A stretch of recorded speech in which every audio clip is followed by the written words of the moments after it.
Assalamualaikum warahmatullahi wabarakatuh. Alhamdulillah wa syukru ala ni'amillah. Allahumma shalli ala sayyidina Muhammad wa ala ali sayyidina Muhammad. Bapak-bapak yang saya hormati dan mudah-mudahan dimuliakan Allah Subhanahu wa taala. Alhamdulillah, di dalam kesempatan yang sangat berbahagia ini kita masih diberikan berbagai macam kenikmatan oleh Allah Subhanahu wa taala.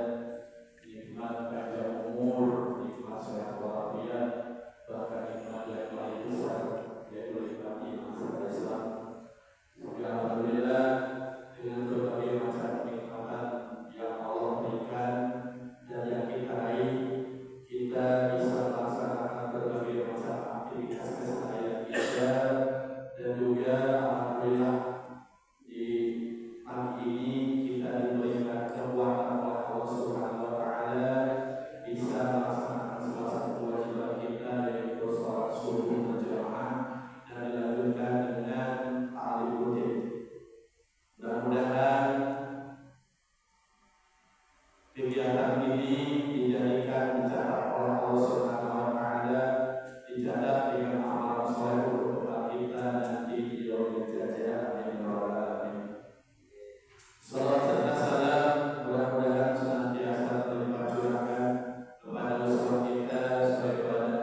sebagaimana Rasulullah SAW bersabda, Ramadan awaluhu rahmah wa awsatuhu maghfirah wa akhiruhu itkum minan.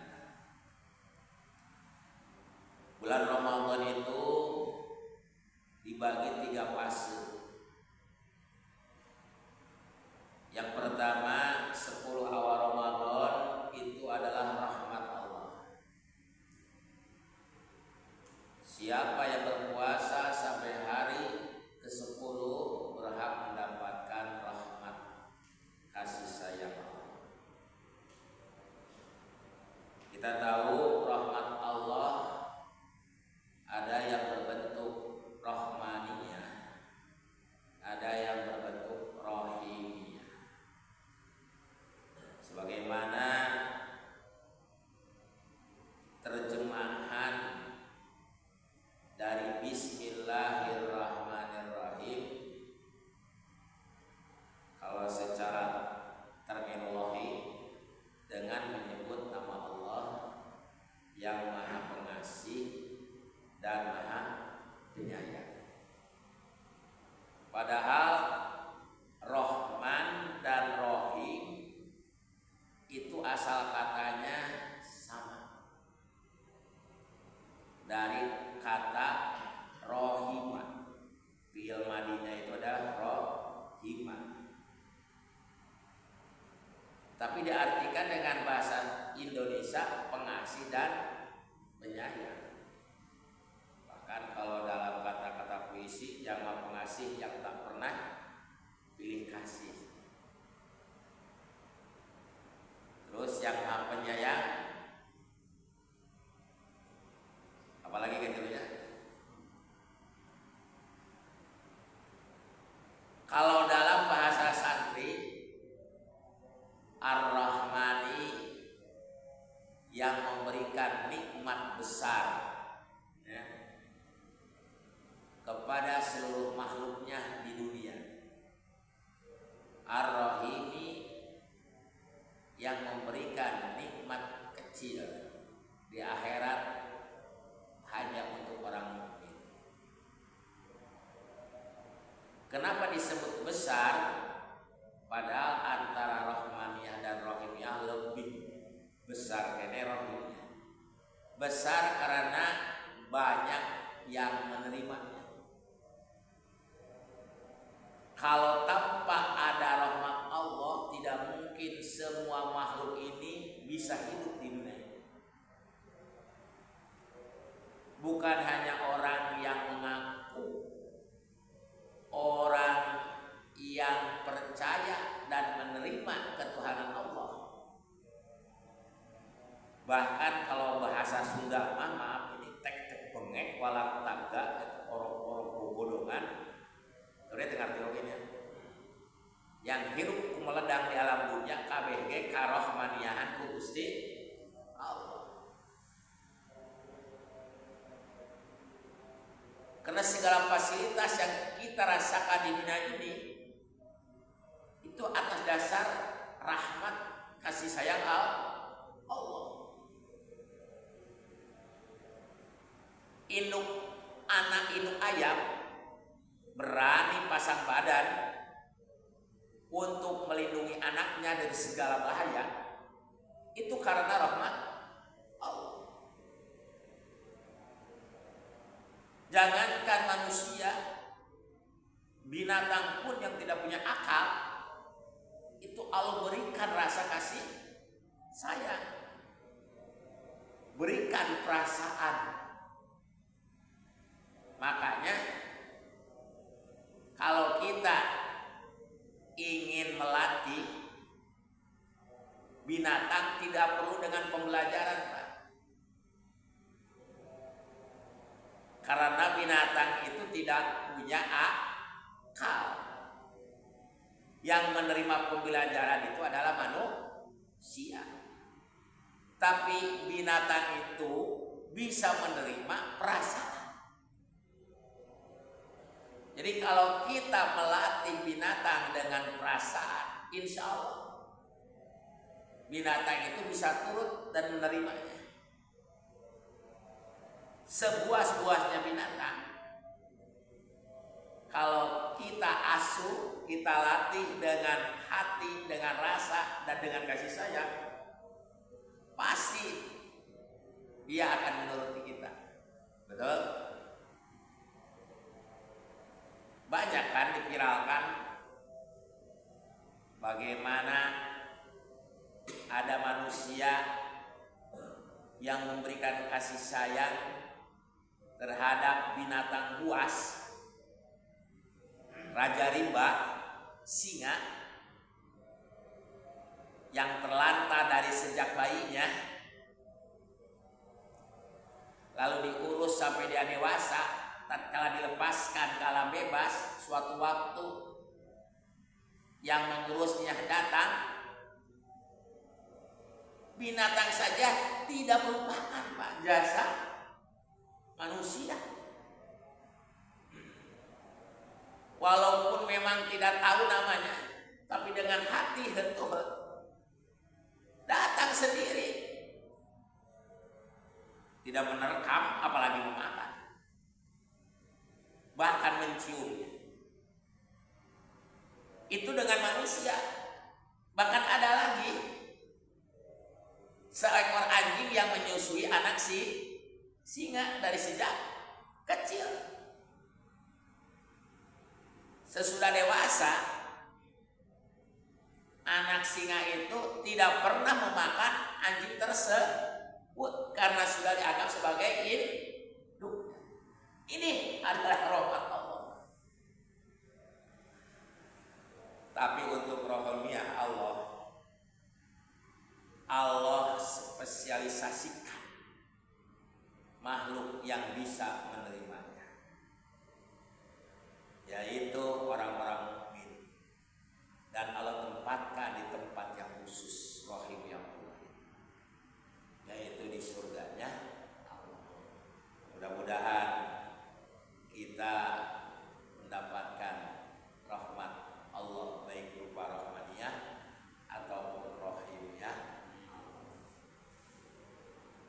Salawat dan salam semoga limpahkan kepada baginda alam yang habibana wa nabiyana Muhammad sallallahu alaihi wasallam. Makanya tanggal 1 dan tanggal 10 itu masih semangat kita melaksanakan ibadah puasa. Nah, di fase maghfirah, tidak semua yang Allah berikan rahmat itu mendapatkan ampunan dari Allah. Orang yang tidak percaya kepada Allah, dia juga mendapatkan rahmat Allah, sehingga dia bisa berkesempatan hidup di dunia ini dengan rahmat Allah. Tapi maaf, tidak setiap orang yang mendapatkan rahmat Allah mendapat ampunan Allah. Makanya tantangannya begitu besar. Sekarang kita sudah ada di fase maghfirah, dan nanti 10 akhir Ramadan adalah kemerdekaan dari api.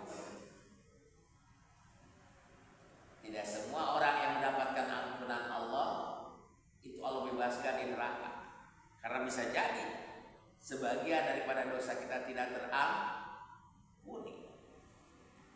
Mudah-mudahan kita bisa lulus sampai di akhir bulan Ramadan dan kita berhak mendapatkan minal aidin wal faizin. Baik, tadi sudah disampaikan bahwa tema ngabasuh pada pagi hari ini adalah syafaat dan sholawat. Padahal saya sudah menyediakan tema yang lain, maaf tidak membaca sih. Dan jadwalnya ayah tenyimak sih ya.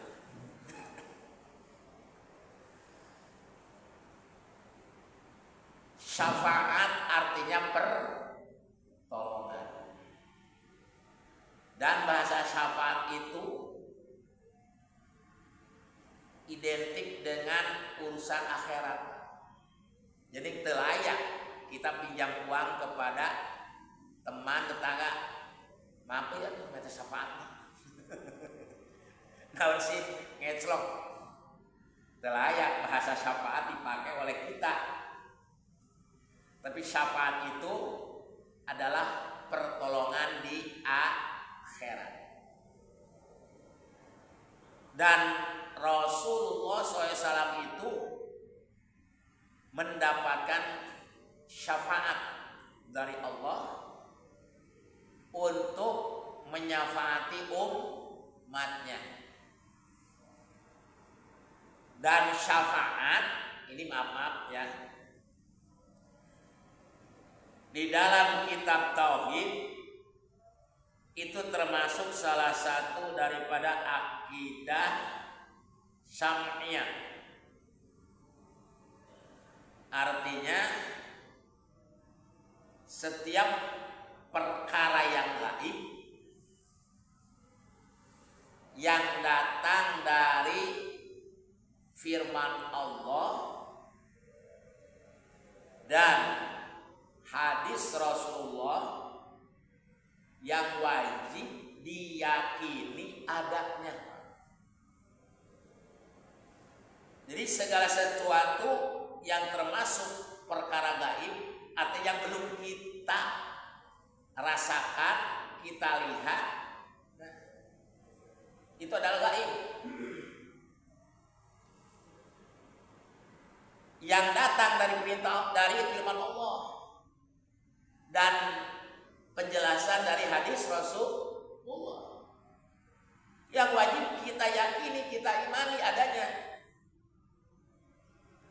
Kalau salah satu saja kita tidak percaya terhadap perkara itu, maka iman kita gugur. Mana di antara akidah syam'iyah? Nah, ini saya sudah buatkan e-booknya dalam aplikasi HP Android, bisa di-download ya di Play Store. Ini untuk baca anak-anak ya. Ya, untuk kita juga barangkali masih lupa gitu. Nah, ini saya bacakan dulu nih. Akidah syam'iyah, setiap perkara gaibnya yang datang dari firman Allah dan hadis Rasulnya yang wajib diyakini akan kebenarannya, karena Allah dan Rasul mustahil bohongnya. Seperti alam kubur, siksa dan nikmat kubur, pertanyaan munkar dan nakir di dalam kubur, alam ba'as hari kiamat dan padang mahsyar, alam hisab timbangan amal siratal mustaqim, talaga kausar adanya surga neraka, kekal di surga dan melihat Allah di surga, syafaatul udma bagi Nabi kita Muhammad, semua wajib dipercaya yakin adanya. Jadi syafaat Rasulullah SAW yang disebut syafaatul udma karena membuka dari segala syafaat nanti di akhirat, itu wajib kita yakini adanya. Dan itu adalah hak prerogatif Allah yang diberikan kepada Rasulullah sallallahu alaihi wasallam. Andaikan kita tidak percaya bahkan mengingkari Rasul itu tidak punya syafaat. Yang punya syafaat hanya Allah. Itu sama saja menghilangkan hak Allah. Ya. Kenapa? Karena di antara sifat yang zaid di Allah adalah menciptakan atau tidak menciptakan makhluk yang termasuk yang berkaitan dengan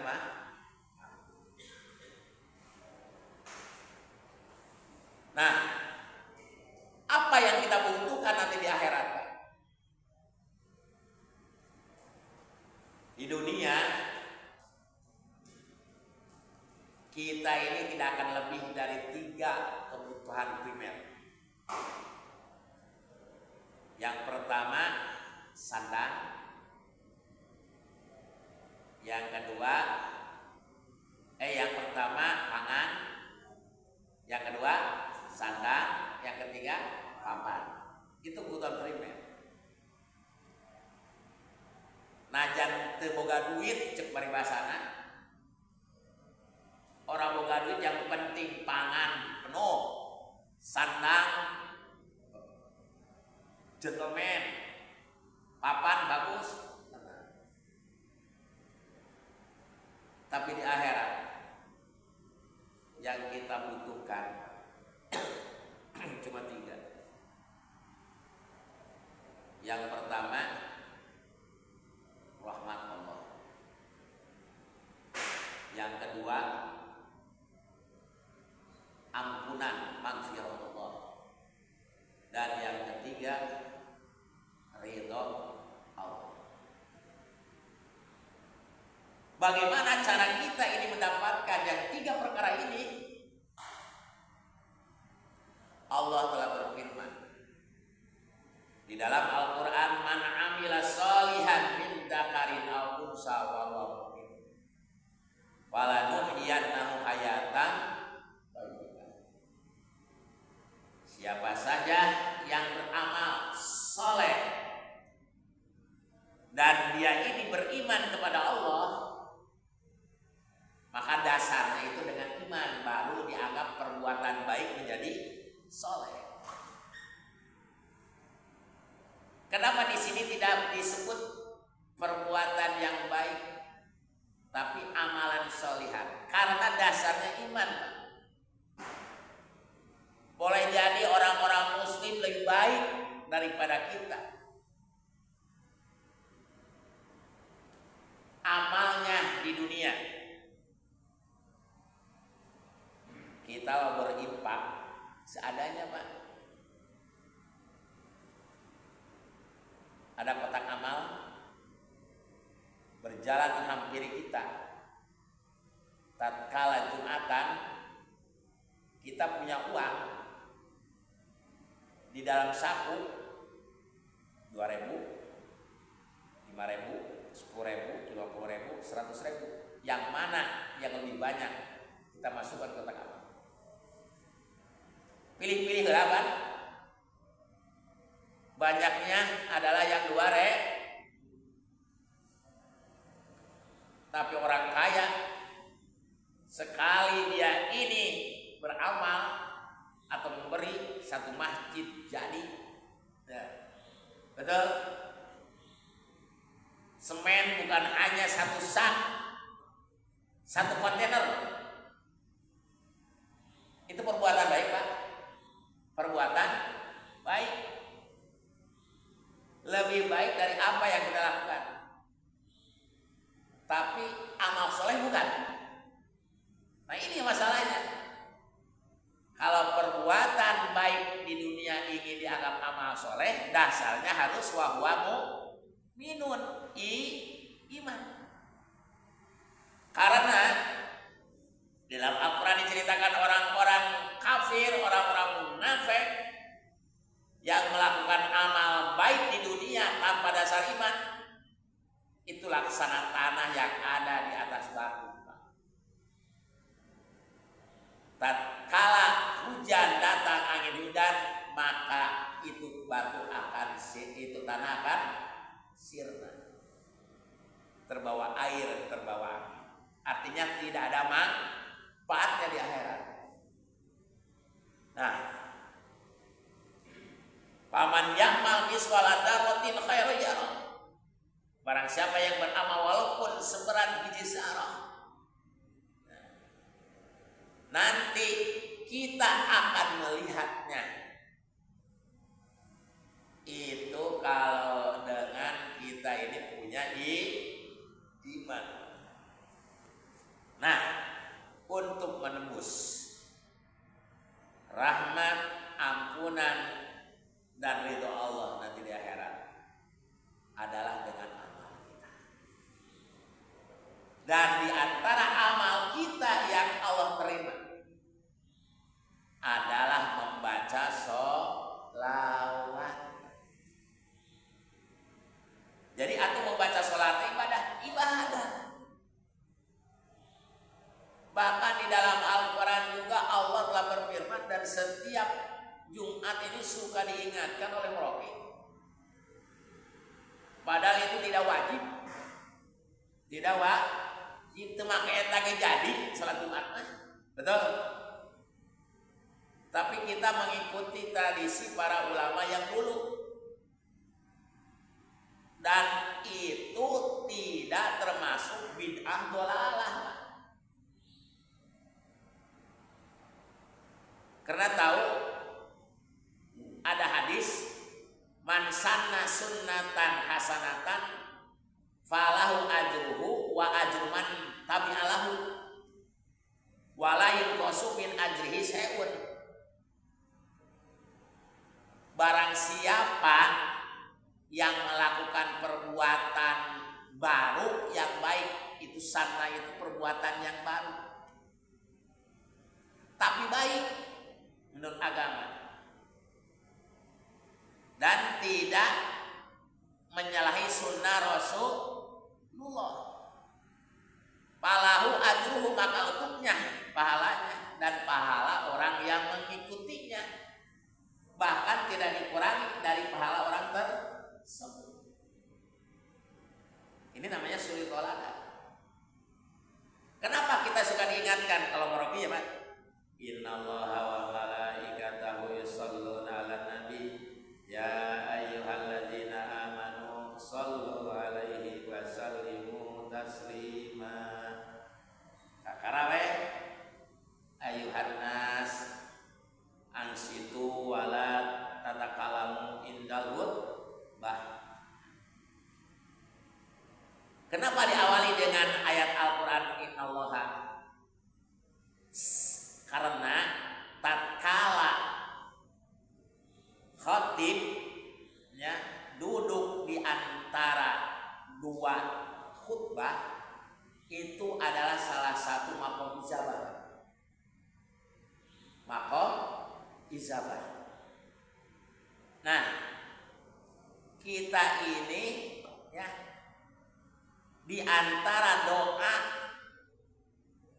yang pasti diterima oleh Allah adalah bacaan sholawat. Mun kita tidak punya doa khusus, tatkala barakallahu li wa lakum fil Qur'anil azim wa nafa'ani wa iyyakum bima fihi minal ayati wa dzikril hakim wa taqabbala minni wa minkum tilawatahu innahu wasabiqun. Baca Allahumma sholli ala sayyidina Muhammad wa ala ali sayyidina.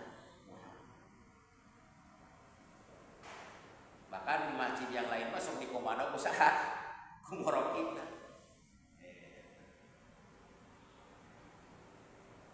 Tah di antara janji Rasulullah SAW supaya kita mendapatkan syafaat Rasulullah SAW adalah perbanyak baca sholawat. Di mana, kapan? Bacaan salawat itu tidak dikhususkan waktunya Pak, tidak dikhususkan bilangannya, tidak dikhususkan siapanya. Pokoknya barang siapa yang banyak membaca sholawat kepada di dunia, wajabat lau syafaat yaumul qiyamah, wajib untukku syafaatnya di hari kiamat. Seberapa pentingkah kita ini mendapatkan syafaat Rasulullah?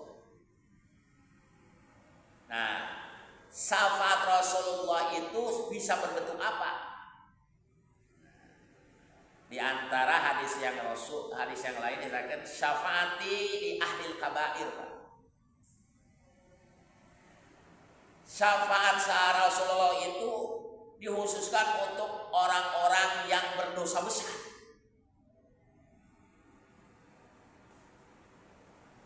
Kenapa? Kita ini harus mawas diri. Bahkan kita ini selalu berdoa. Di dalam doa kamilin saja kita ini berharap masuk surga bersama para shodiqin, para anbiya dan para sholihin. Bahkan kita ini ingin berada di bawah benderanya Rasulullah, tahta liwa'i Rasulillah SAW yaumal qiyamah. Lihat doa-doa yang ada di dalam doa kamilin setelah tarawih, Pak. Itu adalah doa yang kita harapkan tidak ada yang berkaitan dengan urusan dunia. Betul? Semuanya akhirat. Bahkan kita ini minta kepada Allah supaya kita ini diberi kesempatan untuk meminum air telaganya Rasulullah SAW di dalam doa kamilin. Kira-kira kita ini pantas mendapatkan kesempatan-kesempatan, kemuliaan-kemuliaan seperti itu dengan ibadah sholat kita yang tidak pernah kita merasakan khusyuk dalam sholat? Apakah kita pantas mendapatkan fasilitas yang telah Allah janjikan? Mendapatkan ampunan dari Allah, bahkan mendapatkan surganya Allah. Kita diakui sebagai umat Rasul di akhirat dengan puasa kita yang penuh dengan kecerobohan, dengan infak sedekah kita yang selalu penuh hitungan duniawi. Nah, pantas orang masuk kepada surganya Allah bersama Rasulullah dengan amal ibadah yang jauh levelnya daripada Rasulullah. Kalaulah kita ini tidak berharap selain itu, yaitu mendapatkan syafaat Rasulullah Sallallahu Alaihi Wasallam. Nah, ada cerita, Pak. Ini pentingnya syafaat Rasulullah SAW. Nanti di mana akhir dari perjalanan kehidupan manusia di akhirat, tatkala ahli neraka sudah divonis kekal di neraka, ahli surga tidak akan pernah keluar dari surga. Jadi Allah itu memberikan keadilan dan kebijaksanaan. Orang yang masuk surga tidak mungkin keluar dari surga. Tapi orang yang masuk neraka itu bisa ada yang keluar dari neraka. Itu bagi orang yang beriman. Karena nasibnya orang yang beriman itu, Pak, nanti di akhirat 3. Betul. Hadis Rasul, man kana akhiru kalamihi qaulan fid dunya la ilaha illallah dakhalal. Betul. Barang siapa yang akhir daripada hidup ucapannya itu adalah kalimat la ilaha illallah, maka masuk surga. Betul. tapi dia tidak dijamin bebas dari neraka. Karena orang beriman itu pasti masuk surga. Cuma nasibnya tidak. Ada yang masuk surga tanpa hisaban. Ada yang masuk surga melalui hisaban. Ada yang masuk surga masuk neraka dulu. Tinggal pilih kita mau yang mana. A, B, C. Pasti kita berharap ingin yang pertama kan. Sedangkan pertama adalah para nabi, para rasul, para sabiqin, para solihin. Dan kita ingin berharap seperti itu. Itu nuka hiji nuka dua hisaban. Kira-kira kita sanggup menunggu hisaban dari Allah? Jangankan kita manusia yang beriman, Pak, nanti di akhirat setelah kita ini oleh Allah dibangkitkan dari alam kuburnya masing-masing yang disebut dengan alam ba'as, kita akan digiring oleh Allah untuk kumpul di padang mahsyar menunggu mahkamah rohbaniyah. Bukan MK lain, kita mau mahkamah diskusi. Tidak ada kecurangan di dalam itu. Allah yang akan menjadi hakim yang seadil-adilnya. Berapa lama kita ini akan menunggu sementara makhluk yang semua pernah hidup di dunia ini akan dihisab oleh Allah. Sehingga orang-orang kafir sendiri dia meminta kepada Allah karena keputusasaannya, ya Allah cepat turunkan hukum untuk walaupun aku harus masuk neraka. Disangkanya neraka lebih tiis berarti bata pada mahsyar.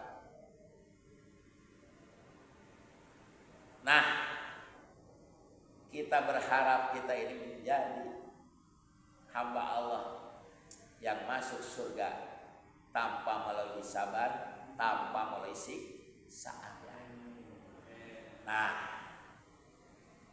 di dalam kisah setelah akhir dari perjalanan prosesi akhirat, neraka akan ditutup pintunya, surga juga akan ditutup pintunya, sehingga tidak ada kesempatan penghuni neraka keluar dari neraka, penghuni surga keluar dari surga.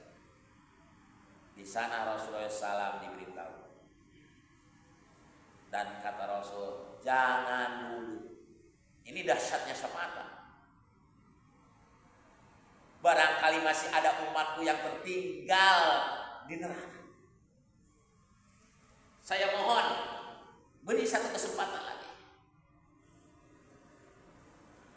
Akhirnya Allah memerintahkan kepada malaikat Jamaliyah supaya mencari barangkali ada umat Muhammad yang masih tertinggal di neraka. Ini menurut kisah, Pak. Silakan baca di dalam kitab Daqaiqul Akhbar yang menceritakan tentang akhirat, surga dan neraka. Dikorehan dari neraka yang pertama sampai neraka yang ketujuh. Karena neraka itu ada berapa? Neraka itu ada 7 Pak neraka itu.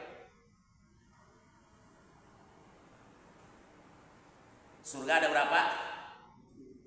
Surga ada 8. Neraka itu ada 7. Neraka jahanam, neraka ladon, neraka hutomah, neraka syair, neraka sakor, neraka jahim, neraka hawiyah. Mohon dicatat barangkali. Alhamdulillah berapa kalinya. Jadi ada neraka jahanam, neraka ladon, neraka hutomah, syair, sakor, jahim, hawiyah. Itu neraka ada 7.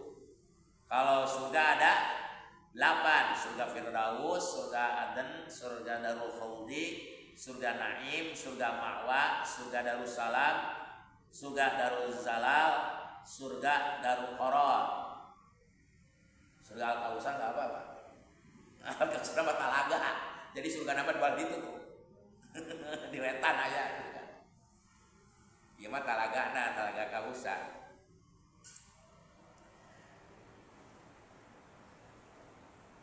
surgana di wetan, telagana di dieu, tiketna di belah kidul, kudu takwa. Nah, supaya bisa takwa, kudu kabelah kaler heula, kudu hijrah heula al muhajirin. Nah, akhirnya Pak dikeruk dari tiap surga dan neraka, tidak ada satu kali lagi mau dicoba nista majalah dan di kerak neraka yang paling dalam Pak.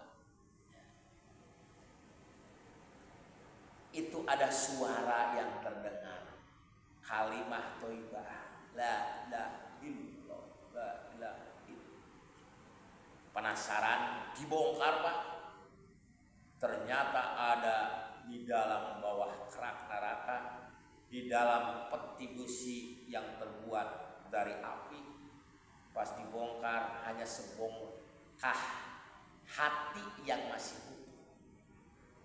Orang nama geus teu aya we. Ngan aya hati naukul yang berdebut bacaan la ilaha illallah. Akhirnya dibawa diangkat dari mulai neraka yang pertama, yang terbawah terus ke atas sampai di atas neraka jahanam. Berbentuklah sebuah manusia. Akhirnya dibandingkan, ya, dikeluarkan dari neraka, dibandingkan, dan akhirnya oleh Allah dihidupkan kembali seperti semula. Lalu ditanya, hei manusia, sebenarnya siapa engkau? Sebenarnya dia ini bahasanya Pak, geus ulah ti keluar ti neraka men cukup di neraka jahanam oge. Daripada di bawah. Tidak. Karena hambaku yang aku cintai menunggumu. Maka dia mengaku, aku adalah orang yang paling buruk dari yang buruk umat Muhammad. Karena kamu ini oleh Allah diberi kesempatan seperti ini. Aku selama hidupku tidak pernah berbuat amal soleh. Tapi tatkala aku ini sudah akhir balik, aku pernah mengucapkan la ilaha il dan Muhammadur Rasul. Ngasa gitu-gitulah sekali masuk mulut. Tidak pernah ngalakeun sholat, zakat, puasa, haji. Tidak pernah amal soleh. Cuma aku pernah mengucapkan kalimat tauhid. Aku pernah mengucapkan kalimat Muhammadur Rasulullah dengan mukhlisina lahud din, dan setelah itu aku tidak pernah melakukan amal di Islam. Kok Allah diangkatkan ayeuna tina neraka? Itu pentingnya syafaat Rasulullah SAW. Percaya atau tidak? Itulah kembali kepada kita masing-masing. Nah, dengan kita membacakan sholawat, berarti kita ini mematuhi dan mengikuti sunnah, baik itu sunnah Allah. Kenapa? Innallaha wa malaikatahu yusholluna alat. Sunnah di sini adalah perbuatan Allah. Sudah kebagi ada. Nah, sunatullah ini realnya. Itu sunatullah bukan hukum sunat, bukan. Itu adalah perbuatan Allah. Sesungguhnya Allah membaca sholawat kepada Rasul. Tapi di mana di sana adalah rahmat. Wa malaikatahu, dan para malaikatnya juga mengikuti apa yang diperbuat oleh Allah, membaca sholawat kepada Rasul, tapi isinya adalah meminta ampunan. Ya ayyuhalladzina amanu shollu alaihi wa sallimu taslima. Dan isi sholawat dari orang-orang yang beriman adalah ad-du'a fi khair, doa-doa untuk kebaikan. Jadi sholawat itu dimaknai tiga. Bagaimana yang membacanya? Kalau dari Allah itu namanya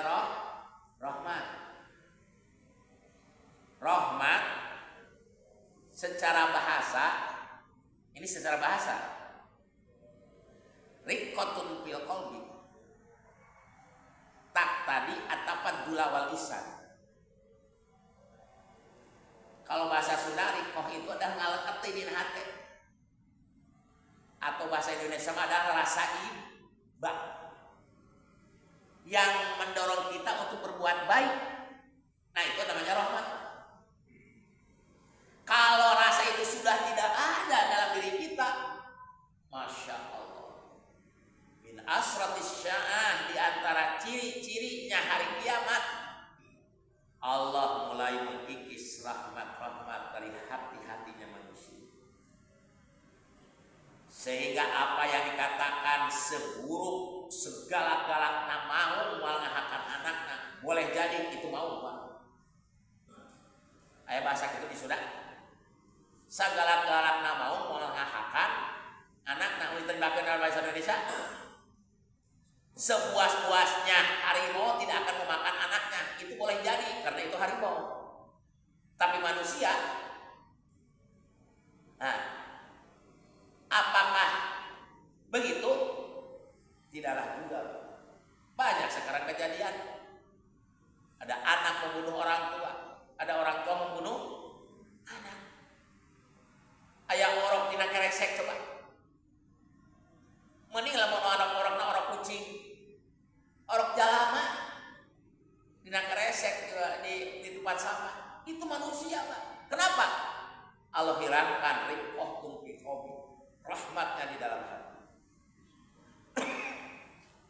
Tapi rahmat dari Allah jangan diartikan rifqatul fil qalbi, karena Allah itu mukhalafatul lil hawa.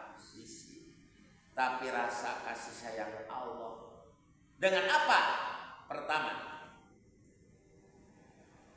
rahmat Allah kepada orang-orang yang berdosa. Satu, Allah tunda siksaannya. Nukudunaku Allah air siksa di cancel. Itu karena rahmat. Yang kedua, kasasi siksaan yang kuruna disiksa segitu berat oleh Allah, diangkat persentase siksaannya, diringankan siksa. Dan yang ketiga,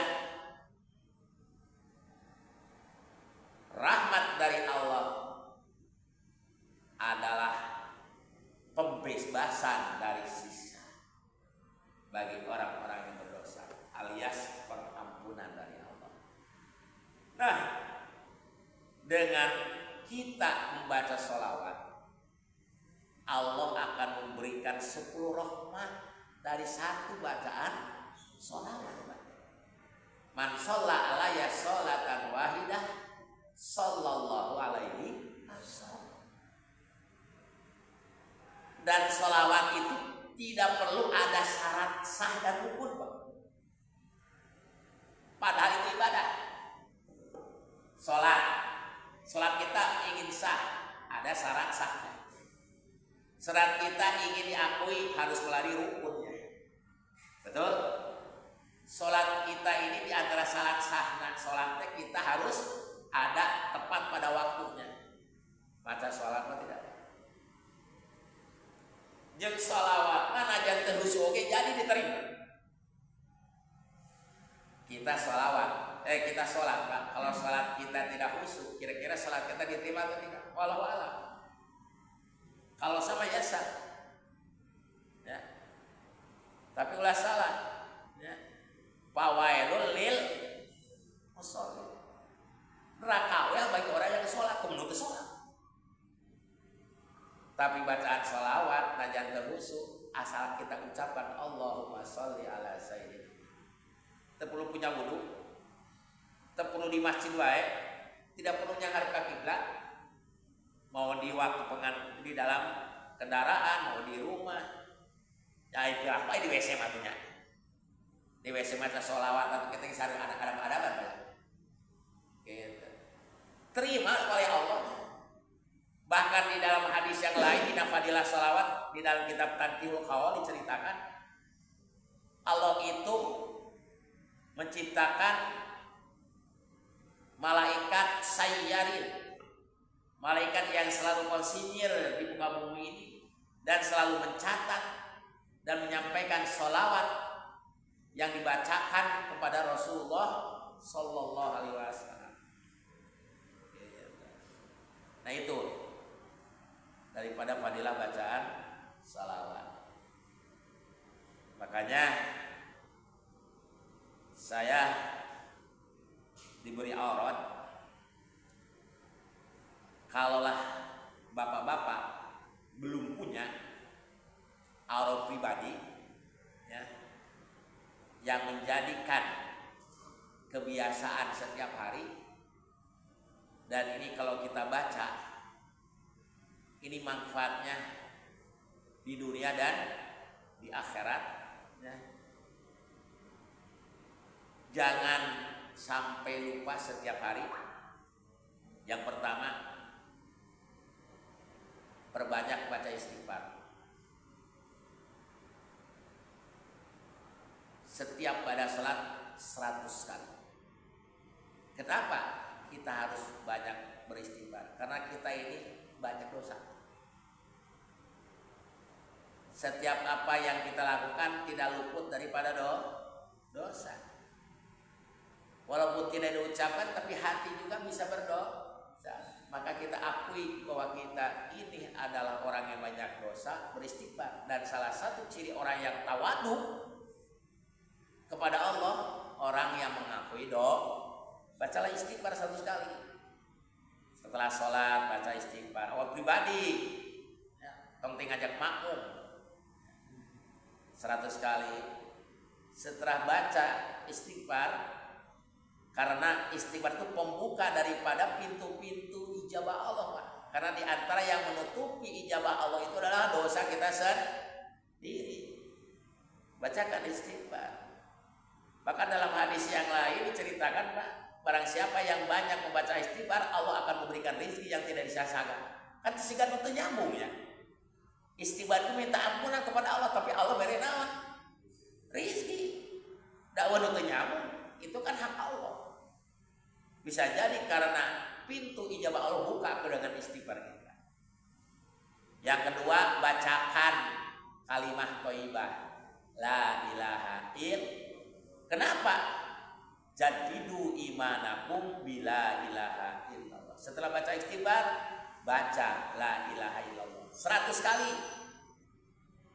Sabada sholat. Setelah baca istighfar, baru baca sholawat. Itu aja tuh. Jadikan rutinitas kita. Selain banyak kalimat-kalimat zikir yang lain, yang masyhur, yang diperintah dan dicontohkan Rasul. Nutilu wae cenata sabada salat ulah baca istighfar, baca tahlil, baca sholat. Kenapa kita harus baca sholawat? Si rumasa ya. Kita ini kalau ingin masuk surga dengan sholat kita yang tunduk ya Pak, dengan bacaan Quran yang kadang-kadang kita ini tidak tahu makna dan tidak tahu ilmu tajwidnya, tapi kita ini ingin mendapatkan pahala dengan bacaan Qurannya ya kita sih mawas diri lah, tahu diri, maka bacalah istighfar. Kuatkan iman kita. Kenapa? Karena tanpa kekuatan iman, segala apa yang kita rasakan itu bisa saja dibumerang untuk kita, Pak. Tekuat iman apa? Teboga duit we loyo itu enggak ada we. Diberi we oleh Allah bencana atau musibah kecil oge, asatnya bencana besar we. Penumpang ngeluh we, aduh, ya THR mau datang ya. THR cenah mah turun ya. Lesu ya berjamaah oge. Eta iman tapi eleh THR Pak. Diberi geuring saeutik oge, salat teh geus teu purun. Ayo Pak berjamaah, lagi sakit nih. Kenapa? Bisul. Sales mah pilek eleh. Sakit oge. Kok walaupun aya acara di Gajah Pak, Masya Allah, krisis kemanusiaan. Benar-benar orang-orang Israel bukan hanya memerangi tentara Hamas, tapi jelas-jelas ini ingin memusnahkan yang disebut dengan rakyat Palestina. Ya, teka tingali itu ku mata dunia. Bantuan-bantuan anu masuk ke Gaza itu dibombardir Pak, termasuk bantuan yang dari Indonesia. Kontainer, mobil kontainer dihancur-hancurkan coba. Lamun lain pemusnahan secara massal. Mana ulah kota kanu apa da urang maka ditu bisanya. Gitu. Kan. Nah itu aja ya Pak. Mudah-mudahan kita ini menjadi orang yang ahli berselawat kepada Rasulullah SAW. Inti bacaan salawat eta ya Pak. Anu sok aya dina tasahud bae eta. Allahumma sholli ala mau make sayyidina mangga. Cenah henteu teu naon-naon. Ulah marasean. Kalau kana make Allahumma sholli ala Muhammad. Oh sia teu sopan. Allahumma sholli ala sayyidina Muhammad. Kanjeng Nabi mah teu hayang disaid-said. Ulah anu paraseana lah. Gitu. Intina baca salamna Allahumma sholli ala Muhammad. Allahumma sholli ala sayyidina Muhammad. Arek ieu cenah shalawat Jibril. Sallallahu ala Muhammad. Cukup sakitu. Eta inti tina bacaan shalawat. Mun ayeuna urang rek mikir sallallahu ala Muhammad sallallahu ala Muhammad sallallahu. Eta ge baca shalawat. Yang penting kita niat mengagungkan Rasulullah SAW. Terima kasih. Perlu ada yang ditanyakan? Baik guys. Ya. Siap.